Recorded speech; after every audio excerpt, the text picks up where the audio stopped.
नमस्कार। आप सभी का स्वागत है आपके अपने चैनल में। राजस्थान के सीकर जिले में बाबा खाटू श्याम का भव्य मंदिर स्थित है, जहां हर साल बड़ी संख्या में श्रद्धालु आते हैं। लोगों का ऐसा विश्वास है कि बाबा श्याम सभी की मुरादें पूरी करते हैं और रंग को भी राजा बना देते हैं। क्यों खाटू श्याम को भगवान श्री कृष्ण के कलयुगी अवतार के रूप में जाना जाता है? ऐसा कहे जाने के पीछे एक पौराणिक कथा है। आइए जानते हैं। बाबा खाटू श्याम का संबंध महाभारत काल से माना जाता है। वे पांडव पुत्र भीम के पोते थे।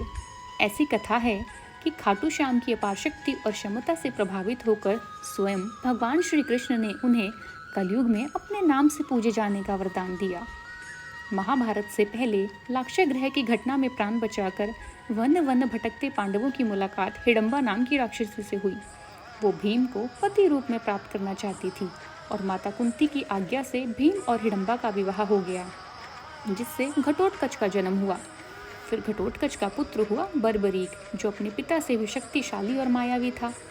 बर्बरीक देवी का महान उपासक था। देवी के वरदान से उसे 3 दिव्य बाण प्राप्त हुए, जो अपने लक्ष्य को भेद कर वापस लौटाते थे। इनकी वजह से बर्बरीक अजय हो गए थे। महाभारत के युद्ध के दौरान बर्बरीक युद्ध देखने के इरादे से कुरुक्षेत्र आ रहे थे।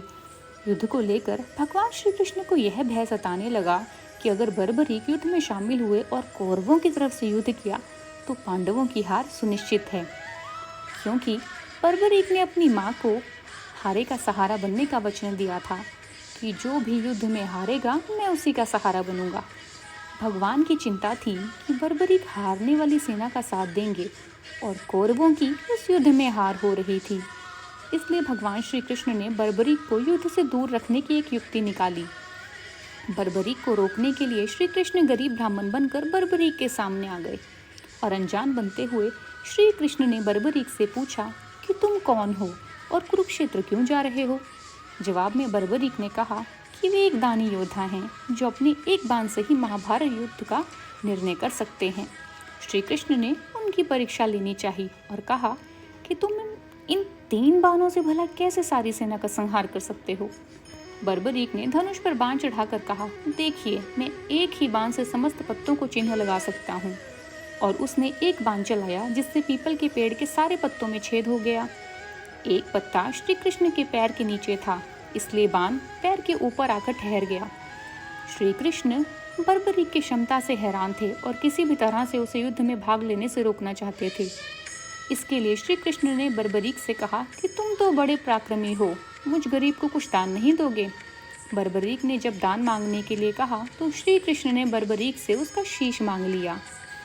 बर्बरीक अब समझ चुके थे कि ये कोई ब्राह्मण नहीं हो सकते। एक ब्राह्मण कभी भी शीश दान में नहीं मांगेगा, और उन्होंने ब्राह्मण को वास्तविक परिचय देने के लिए कहा। श्री कृष्ण ने अपना वास्तविक परिचय दिया तो बर्बरीक ने खुशी खुशी शीश दान देना स्वीकार कर लिया।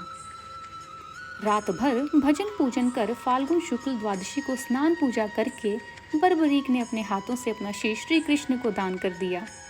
शीश दान से पहले बर्बरीक ने श्री कृष्ण से युद्ध देखने की इच्छा जताई थी, इसलिए श्री कृष्ण ने बर्बरीक के कटे शीश को युद्ध अवलोकन के लिए एक ऊंचे स्थान पर स्थापित कर दिया था। युद्ध में विजय श्री प्राप्त होने पर पांडव विजय का श्रेय लेने हेतु वाद विवाद कर रहे थे। उनमें घमंड आ चुका था। तब श्री कृष्ण ने कहा कि इसका निर्णय केवल बर्बरीक का शीश ही कर सकता है, क्योंकि उसने पूरा युद्ध देखा है।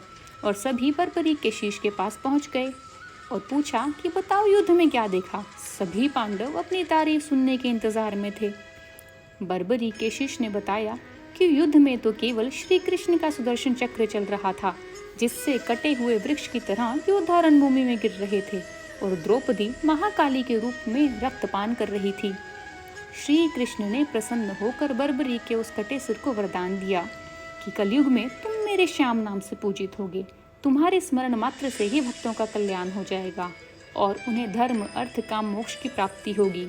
और बर्बरीक तभी से खाटू श्याम के रूप में पूजे जाने लगे। भक्तों की इस मंदिर में इतनी आस्था है कि वे अपने सुखों का श्रेय उन्हीं को देते हैं। बाबा खाटू श्याम सभी की मुरादें पूरी करते हैं। खाटू श्याम में आस लगाने वालों की झोली बाबा कभी खाली नहीं रखते। बाबा ऐसे ही सब पर अपनी कृपा बनाए रखें, ऐसे ही मेरी आशा है। ऐसे ही और अन्य रोचक जानकारियों और कहानियों के लिए हमारे साथ जुड़े रहिए और मेरा चैनल सब्सक्राइब ज़रूर कीजिए। Thank you for watching the video.